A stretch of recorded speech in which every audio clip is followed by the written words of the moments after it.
السلام علیکم ویئرز، اس قسط کے آغاز میں جاندار صاحب سعادتدین کوپیک سے کہتے ہیں کہ آپ یہاں پر قبیلوں کے مسائل حل کرنے آئے تھے، لیکن آپ کے یہاں پہ آمد ایک خوشگوار تقریب کا نتیجہ نکلی۔ سعادتدین کوپیک کہتا ہے کہ ابھی قبیلوں کے مسائل حل نہیں ہوئے، مجھے شادی کے بعد دوبارہ ان کو دیکھنا پڑے گا۔ ابھی سب سے بڑا مسئلہ ارطغرل ہے۔ اورال کہتا ہے کہ ارطغرل اس معاملے کے بعد کہیں غائب ہو گیا ہے۔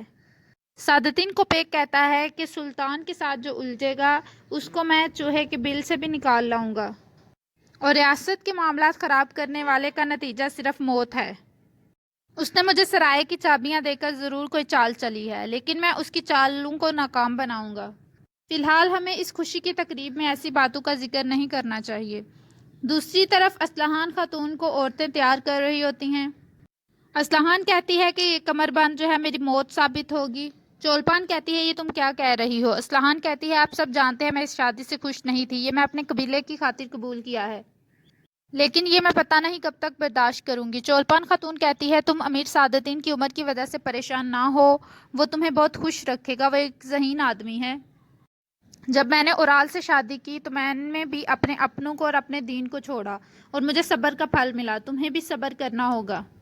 دوسری طرف ارطغرل آلیار کو کہتا ہے کہ کیا آپ اپنے بابا اور بھائی کے خلاف جا کر میری مدد کریں گے؟ آلیار کہتا ہے کہ میں اس قبیلے اور اپنے خاندان سب کو پیچھے رکھوں گا، اور آپ کیونکہ حق کے ساتھ ہیں اور میں حق کے لیے سب کچھ کروں گا۔ اتنے میں ترگت، بمسی اور دوحان بھی آ جاتے ہیں، اور وہ ارطغرل کو کہتے ہیں کہ بھائی ہم تیار ہیں۔ وہ دیکھتے ہیں کہ لاسکیرس بے ہوش حالت میں ہوتا ہے۔ دوسری طرف جاندار امیر سعادتدین کوپیک کو کہتے ہیں ریاست کی بقا اس میں ہے کہ اب آپ کی بیوی آپ کے گھر کو جنت بنائے گی۔ امیر سعادتدین کہتا ہے کہ صرف بیوی کا ہی جنت بنانا ضروری نہیں ہے، شوہر کو بھی چاہیے کہ اس سے محبت کرے اور اس کی ضروریات کا خیال رکھے۔ انشاءاللہ آپ کو اورال سے بھی پوتا حاصل ہوگا۔ اورال کہتا ہے کہ اللہ تعالیٰ آپ کو بھی اولاد سے نوازے۔ ہم بہت جلد یہ چاہیں گے کہ ہم اپنے بانجے کو بھی اپنی گودوں میں کھلائیں۔ سعادتدین کوپیک کہتا ہے کہ میری بھی یہی دلی خواہش ہے۔ اتنے میں چولپان اسلحان کو لے کر خیمے میں آ جاتی ہے۔ جاندار صاحب کہتے ہیں کہ ماشاءاللہ میری پیاری بیٹی، شکر ہے اللہ کا کہ اس نے مجھے یہ دن دکھایا۔ اتنے میں مولوی صاحب بھی تشریف لے آتے ہیں اور وہ سارے بیٹھ جاتے ہیں۔ جاندار صاحب کہتے ہیں کہ آلیار کدھر ہے؟ دوسری طرف ارطغرل لاسکیرس کو کہتا ہے کیا جو تم جانتے ہو وہ یہ سب کچھ سعادتدین کوپیک کے سامنے بتاؤ گے؟ وہ کہتا ہے کہ فرانسسکو کے ذریعے اس نے حلیمہ سلطان اور اسلحان کو اغوا کرایا۔ آلیار کہتا ہے نہیں، یہ جھوٹ بول رہا ہے۔ بتاتا ہے کہ جس دن ارطغرل کو زہر دینا تھا اس دن بھی اورال کو یہ سب کچھ پتا تھا۔ اس کے علاوہ اس نے کلینوں کو آگ لگوائی اپنے ڈاکوؤں کو بیچ کر۔ وہ نہیں چاہتا تھا کہ اس کو پیچھے چھوڑ کر آپ منافع حاصل کریں۔ وہ سیمون کے ساتھ ساری سازشوں میں حصہ دار تھا۔ دوسری طرف جاندار صاحب کے خیمے میں مولوی صاحب دعا کروانے میں مشغول ہوتے ہیں۔ وہ کلمے اور دعائیں پڑھاتے ہیں۔ ابھی نکاح شروع ہی ہونے لگتا ہے کہ وہ اسلحان سے پوچھتے ہیں کہ کیا آپ کو یہ نکاح قبول ہے؟ اسلحان خاموش رہتی ہے، کوئی بھی جواب نہیں دیتی، سب اس کی طرف دیکھنے لگ جاتے ہیں۔ دوسری طرف خیمے کے باہر قتلوجہ غصے میں کھڑا ہوتا ہے اور وہ کہتا ہے کہ اورال تم نے اپنے تمام گناہوں میں مجھے شریک کیا اور میرے ساتھ دھوکہ کیا، اب تمہیں ان سب کا خمیازہ بھگتنا پڑے گا۔ ابھی اسلحان قبول ہے کہنے ہی والی ہوتی ہے کہ ارطغرل خیمے کے اندر چلا جاتا ہے۔ سعادتدین کوپیک کہتا ہے کہ تم یہاں پر کیا کر رہے ہو؟ ارطغرل کہتا ہے میں کائی کے سردار ہونے کے ناطے آپ کی شادی میں شرکت کرنے آیا ہوں اور آپ کے لیے ایک تحفہ لے کر آیا ہوں۔ اورال کہتا ہے اگر تم گورنر کے قتل کے بعد چھپنے آئے ہو یہاں پر تو تمہیں یہاں پر جگہ نہیں ملے گی۔ جاندار صاحب کہتے ہیں کہ اب یہاں پر تم کیا کرنا چاہتے ہو؟ اتنے میں ترگت، بمسی اور دوحان لاسکیرس کو لے کر اندر آتے ہیں اور سعادتدین کوپیک کو ارطغرل کہتا ہے کہ یہ تمہارے لیے شادی کا تحفہ ہے۔ جاندار صاحب آلیار کو کہتے ہیں کہ یہ یہاں پر کیا کر رہا ہے، اور قتلوجہ کو کہتے ہیں کہ تم نے ان کو اندر کس طرح آنے دیا؟ آلیار کہتا ہے کہ بابا اس آدمی کی باتیں سنیں۔ سعادتدین کوپیک کہتا ہے یہ تو تاجر ہے۔ اورال کہتا ہے ہاں یہ تاجر ہے۔ ارطغرل کہتا ہے کہ یہ وہ آدمی ہے جس نے سلطان کے امن معاہدے کو نقصان پہنچایا ہے۔ ارطغرل بتاتا ہے کہ یہ گورنر کا قاتل ہے، جس تیر سے اس نے مارا تھا وہی تیر ہمیں اس کے خیمے سے ملے ہیں۔ در صاحب اورال کو کہتے ہیں کہ اس آدمی سے تمہارا کیا تعلق ہے؟ آلیار کہتا ہے کہ اس کو بتانے دیں کہ اس کی ڈوریں کس کے ہاتھ میں ہیں۔ لاسکیرس بتاتا ہے کہ میں نے اورال کے کہنے پر گورنر کو قتل کیا ہے۔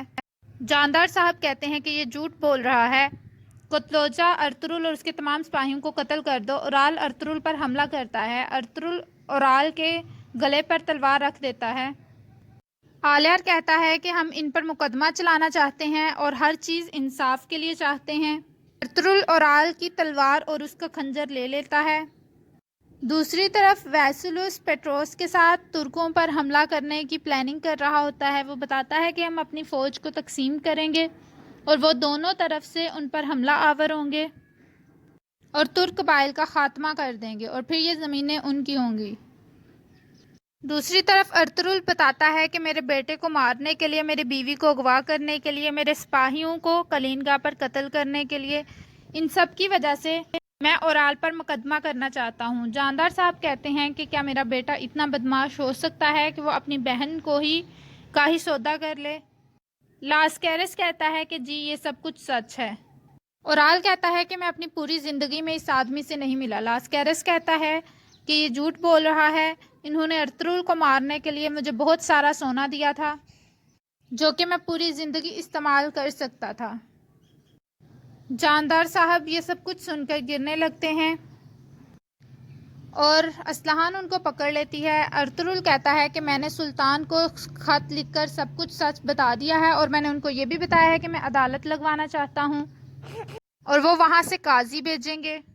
اورال کہتا ہے کہ یہ مجھے اور میرے قبیلے کو مشکوک بنانا چاہ رہے ہیں، میں نے ایسا کچھ نہیں کیا۔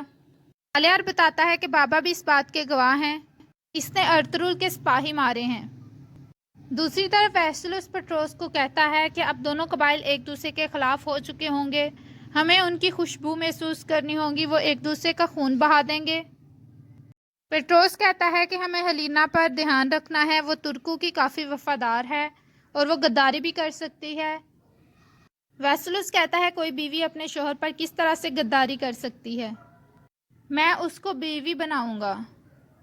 دوسری طرف ارطغرل سعادتین کوپیک کو کہتا ہے کہ اگر آپ نہیں حل کر سکتے تو میں سلطان کی مدد لوں گا۔ سعادتین کوپیک کہتا ہے کہ اورال کو قیدی والے خیمے میں لے جاؤ۔ جاندار صاحب کہتے ہیں کہ نہیں، یہ آپ کس طرح کر سکتے ہیں، اورال نے یہ سب کچھ نہیں کیا، کیا آپ ایک بہتان کو حقیقت مان کر اس طرح کر سکتے ہیں؟ آلیار کہتا ہے کہ توختامش کو قتل کرنے میں چولپان خاتون کا بھی ہاتھ ہے، اگرچہ یہ بچے کے ماں بننے والی ہیں، ان کو بھی ان کے خیمے تک محصور کیا جائے گا۔ سپاہی چولپان خاتون کو پکڑ لیتے ہیں۔ اورال کہتا ہے کہ میری بیوی کو چھوڑ دو، اتنے میں وہ چولپان کو خیمے میں بند کر دیتے ہیں۔ دوسری طرف سپاہی اورال کو لے جاتے ہیں اور اس کو قید والے خیمے میں بند کر دیتے ہیں۔ باتوہان جب یہ دیکھتا ہے کہ اورال قیدی بن گیا ہے تو وہ وہاں سے بھاگ جاتا ہے۔ ارطغرل کے سپاہی اس کو ڈھونڈنے کے لیے نکلتے ہیں۔ اورال ترگت کو کہتا ہے کہ مجھے چھوڑ دو ورنہ تمہیں تمہارے سردار سمیت میں قتل کر دوں گا۔ اس طرف جاندار کہتے ہیں کہ اورال نے ارطغرل کے سپاہیوں کو ضرور مروایا ہے لیکن میں نے ان کے قاتلوں کو بھی ختم کر دیا تھا، لیکن وہ اتنی گری ہوئی حرکت نہیں کر سکتا۔ آلیار بتاتا ہے کہ میں نے ہلینا کو بھی بچانے کی کوشش کی، وہ احمد معاہدہ توڑنے کے لیے اپنی لالچ کی آخری حد تک پہنچ گیا تھا۔ جاندار صاحب آلیار کو کہتے ہیں کہ اس دن پر لعنت ہو جس دن تم پیدا ہوئے تھے، تم میری اولاد ہی نہیں ہو۔ ارطغرل کہتا ہے کہ میرے سپاہیوں کی جان بھی اتنی ہی قیمتی ہے جتنی کہ ایک گورنر کی جان، صرف قاتلوں کو قتل کرنے سے حل نہیں ہو سکتا مسئلہ، اس کے پٹے جن کے ہاتھ میں ہیں ان سے بھی انصاف حاصل ہونا ہوگا۔ میری صرف یہ گزارش ہے کہ کل عدالت لگے اور تمام سچائی ابھر کر سامنے آ جائے۔ سعادتین کوپیک ارطغرل کو کہتا ہے کہ اگر وہ قاتل ہوا تو اس کا سر میں خود قلم کروں گا، یہ سرائے کی چابی ہے، تم اس کو لے جاؤ اور کل عدالت کے لیے تیار کرو۔ ارطغرل کہتا ہے ٹھیک ہے۔ دوسری طرف اسلحان سوچ رہی ہوتی ہے کہ میرا بھائی اس طرح سے کیسے کر سکتا ہے، ایک بھائی ہی اپنی بہن کو قتل کروانے کی سازش میں شریک ہو گیا، تم اپنے لالچ کے لیے کس طرح سے مجھے بیچ سکتے ہو۔ دوسری طرف سعادتین کوپیک اندر آنے کی اجازت مانگتا ہے اور وہ اسلحان کو کہتا ہے کہ میں اس کام سے فارغ ہو کر ہم جلد اپنی شادی کریں گے، تمہیں پریشان نہیں ہونا۔ اسلحان کہتی ہے کہ میرا بھائی موت کے دہانے پر ہے۔ سعادتین کوپیک کہتا ہے کہ اسے کچھ نہیں ہوگا۔ سادتین کو پے کہتا ہے کہ گورنر کے بیٹے کو مار کر اور پھر اس کو تاجر بنا کر یہاں پر لے کر آنا اور اعلیٰ سی بے وقوفی نہیں کر سکتا۔ جاندار صاحب کہتے ہیں پھر یہ کس نے کیا ہے؟ کو پے کہتا ہے کہ جس نے حلینا پر حملہ کروایا تھا یہ اس کے پیچھے بھی بالکل وہی ہوگا۔ اتنے میں سادتین کو پے کا ایک سپاہی آتا ہے اور وہ کوئی خط لے کر آتا ہے اور سادتین کو پے کو دیتا ہے اور یہاں پر اس قسط کا اختتام ہوتا ہے۔ ویڈیو پسند آئے تو لائک کریے گا، کمنٹ کر کے بتائیے گا کیسی لگی ایپیسوڈ، اور ہمارا چینل سبسکرائب کریے گا۔ دعاؤں میں یاد رکھیے گا۔ اللہ حافظ۔